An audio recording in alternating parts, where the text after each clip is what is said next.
আজকে আপনি জানতে পারবেন ভ্যালেন্টি ট্যাবলেটের কাজ কি, কখন এটি একজন চিকিৎসক একজন রোগীকে লিখে থাকে, কিভাবে বা কখন সেবন করতে হয়, সেবনে কি কোনো পার্শ্বপ্রতিক্রিয়া দেখা যায় কিনা, সমস্ত বিষয় জানতে পারবেন আজকের এই ভিডিওতে সম্পূর্ণ বাংলায়।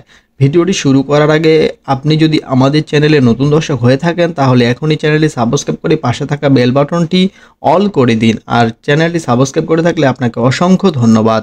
ফেসবুক পেজ থেকে দেখে থাকলে পেজটি লাইক করে ফলো করে রাখুন। ভ্যালেন্টি ট্যাবলেট হলো ভার্ডেনাফিল গ্রুপের ওষুধ। এই গ্রুপে আপনি বিশ্বের যে কোনো দেশে ওষুধ পেয়ে যাবেন।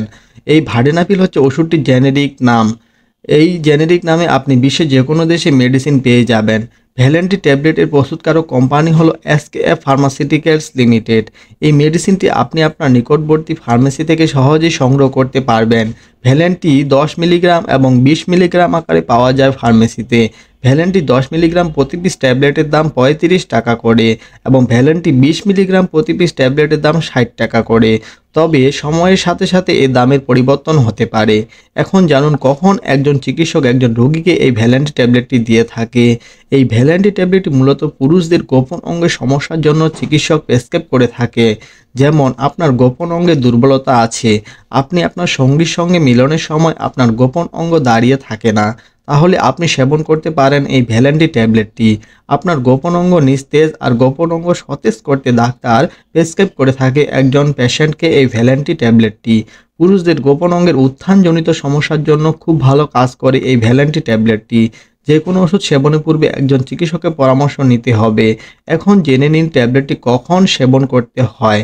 যে কোনো ওষুধ সেবনের পূর্বে একজন চিকিৎসকের পরামর্শ নেওয়া উচিত, কারণ চিকিৎসক যে কোনো ওষুধের ডোজ ও কতদিন সেবন করতে হবে তা রোগীর অবস্থা ও ইতিহাস বিবেচনা করে দিয়ে থাকে। তবে ট্যাবলেটটি প্রাথমিক ডোজ হলো রাতে একটি করে সেবন করতে হয়, তবে বয়স ভেদে বা রোগের অবস্থা অনুযায়ী ডোজ কম বেশি করা হয়ে থাকে। ওষুধ মানে রোগ থেকে মুক্তি পাওয়া, তেমনি সেবনে কিছু ব্যক্তিবিশেষে পার্শ্ব প্রতিক্রিয়া বা সাইড ইফেক্ট পরিলক্ষিত হয়। যেমন সেবনের প্রথম দিকে সাধারণ পার্শ্ব প্রতিক্রিয়া যেমন মাথা ব্যথা, মুখ লাল হয়ে যাওয়া, নাক দিয়ে পানি পড়া, বদহজম, মাথা ঘোরা এবং পিঠে ব্যথা হতে পারে। সর্বশেষ ভিডিওটি দেখে আপনি যদি উপকৃত হন তাহলে একটি লাইক দিয়ে চ্যানেলটি সাবস্ক্রাইব করে পাশে থাকুন।